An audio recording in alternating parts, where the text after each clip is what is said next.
अस्सलाम वालेकुम dear students, कैसे हैं आप। उम्मीद करता हूं कि अल्लाह ताला की फजल करम से आप खैरियत से होंगे। आज associate degree art part 1 English annual 2023 group 2 का जो पेपर है हम डिस्कस करने जा रहे हैं। तो इसमें जो पहला क्वेश्चन है वो है जी reference to the context. 3 reference जो है वो पोइट्री में से लिए जाते हैं और 2 वन एक्ट प्लेज में से, और आपसे कहा जाएगा कि अटैम्प्ट एनी 3। तो आपने कोई से 3 जो है ना वो करने हैं। अगर आप पोइट्री को अच्छी तरीके से तैयार कर लेते हैं तो इसमें आपके क्वेश्चन आंसर और रेफरेंस टू द कॉन्टेक्स्ट जो है वो अटैम्प्ट हो जाएगा। इसमें पहला जो रेफरेंस है वो है जी दस आई एंटेड एंड दस आई गो। इसी तरह मैं सियासत में आया और इस तरह सियासत से मैदान सियासत से जलील होकर गया। In times people have drop down dead.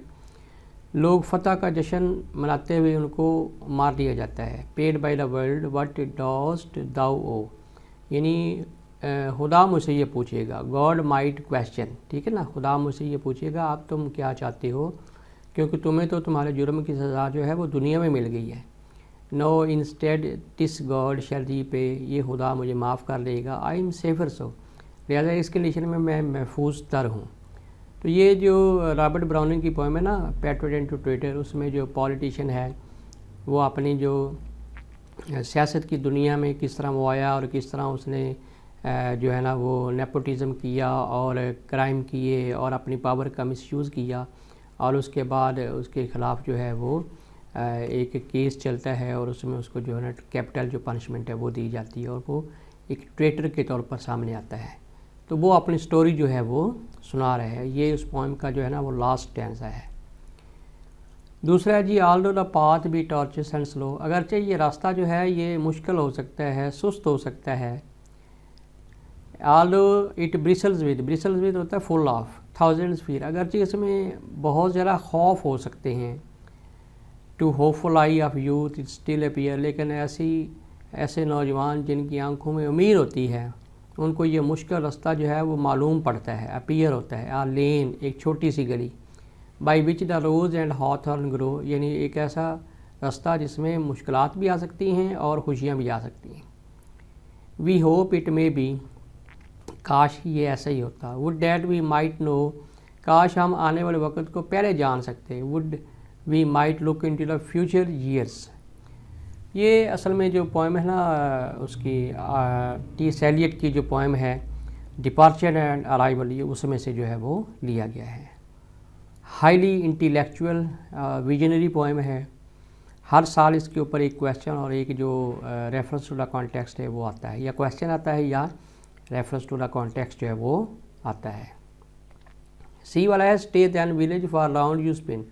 ये जो R.S. थॉमस की पोएम है ना द वैनिशिंग विलेज, उसमें से लिया गया है और ये लास्ट स्टैंजा है उसका। Stay than village for round you spin, यानी विलेज एक ऐसी यूनिट है जिसके गिर्द घूमता है, स्पिन करता है। On slow access a world as vast and meaningful as any poise, यानी जी जैसे किसी ग्रेट फिलासफर प्लेटो अफलातून ने कहा था ना, उसके सोल्ट्री माइंड की ये प्रोडक्शन है। यानी अफलातून का जो सोल्ट्री माइंड यानी यूनिक आइडिया जो है वो यही है कि उसने ये थ्योरी पेश की थी कि विलेज जो है वो इस दुनिया का सेंटर है, पूरी दुनिया का मरकज़ व महवर जो है वो विलेज है।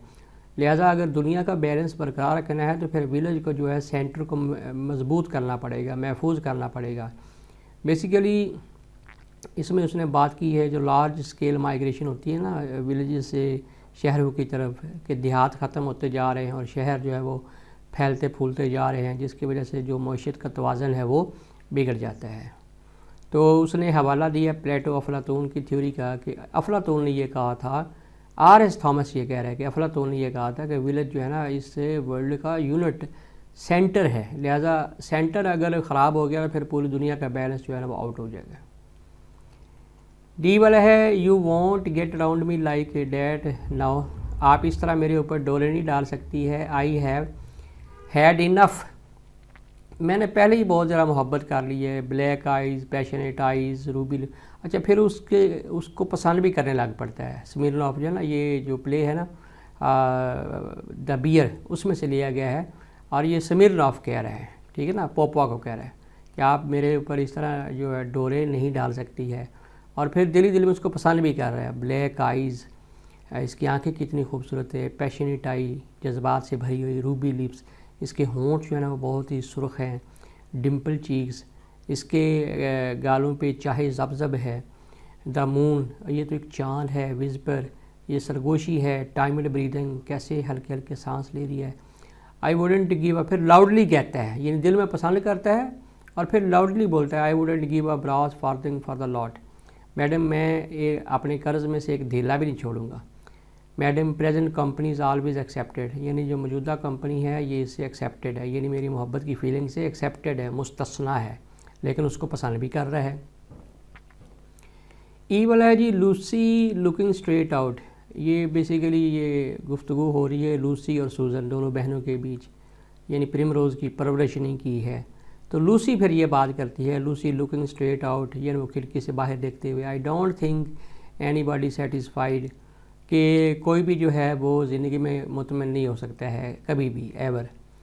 We want our children to be our own immortality, हम अपने बच्चों के ज़रिए लाफानी होना चाहते हैं, यानी जो कुछ हम चाहते हैं कि हमारे बच्चे वहीं बन जाए, ठीक है ना, यानी हम अपना अक्स अपने बच्चों में देखते हैं। They want to be themselves, लेकिन बच्चे जो हैं वो अपनी ज़िंदगी खुद जीना चाहते हैं। They want to be left along to be themselves, वो चाहते हैं कि उनको उनके हाल पर, उनके रहम व करम पर छोड़ दिया जाए और जो बड़े हैं वो उनके ज़िंदगी में इंटरफेयर नहीं करें।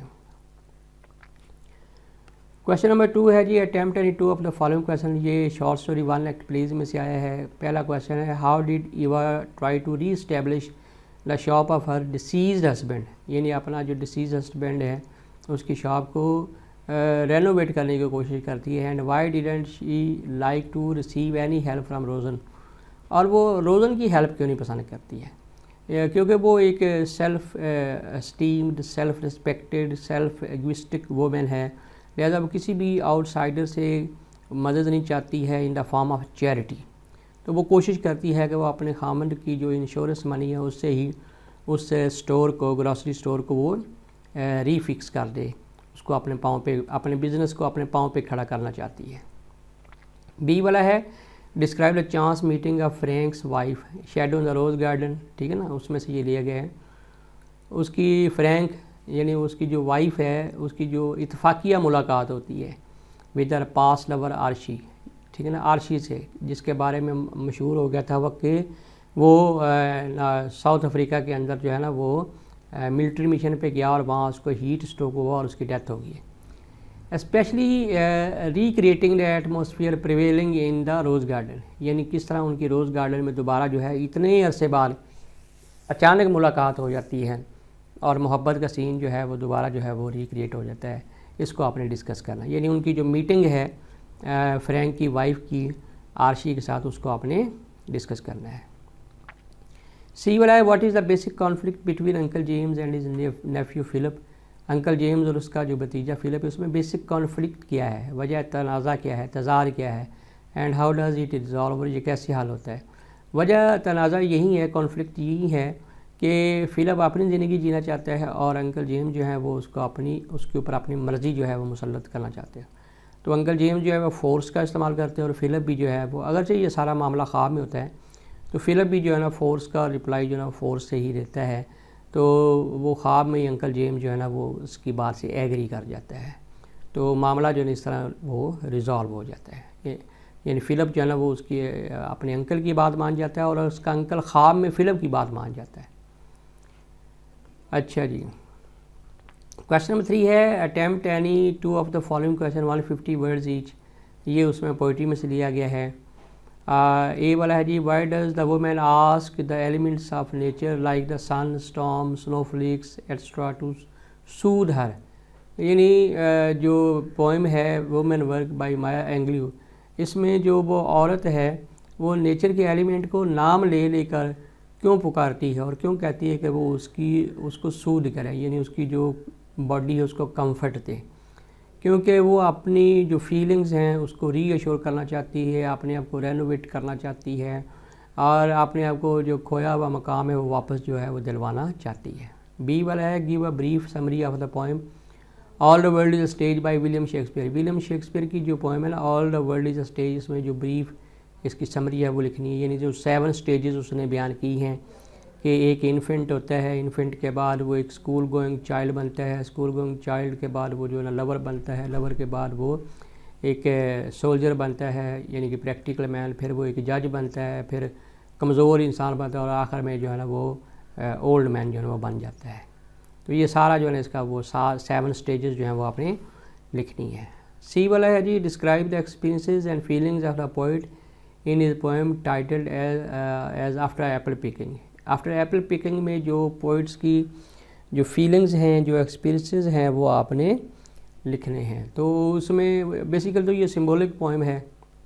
इसमें एक फार्मर को दिखाया गया और फार्मर जो है ना वो फसल तोड़ रहा है और फसल तोड़ तोड़ के थक चुका है, लेकिन उसको नींद भी आ रही है और बताने की ये कोशिश की जा रही कि इंसान सारी ज़िंदगी जो है, बताने की यही कोशिश की जा रही कि इंसान सारी ज़िंदगी जो है वो अपनी ख्वाहिशात के पीछे भागता रहता है, लेकिन बाज़ का तो उसको नींद आ जाती है तो वो अपनी ख्वाहिशात को पूरा नहीं कर पाता है।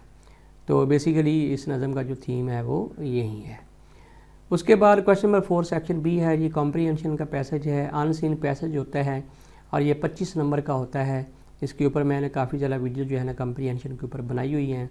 इसमें 10 मार्क्स के क्वेश्चन आंसर होते हैं और 15 मार्क्स की जो है ना प्रेसी होती है, यानी शॉर्ट समरी आपने लिखनी होती है। क्वेश्चन नंबर 5 जो है उसमें चॉइस होती है, या आप ट्रांसलेशन का पैसेज कर लें उर्दू से इंग्लिश, या आप ये डायलॉग कर लें। तो डायलॉग कौन सा है? Write a dialogue between 2 person discussing the causes of the poor economic conditions of the country. के मुल्क के अंदर जो कमज़ोर माशी हालत है इसकी वजूहात क्या हैं, ये आपने एक मुकालमा लिखना है, या फिर ये आपका जो ट्रांसलेशन का पैसेज है इसको आप इंग्लिश में कन्वर्ट कर लें।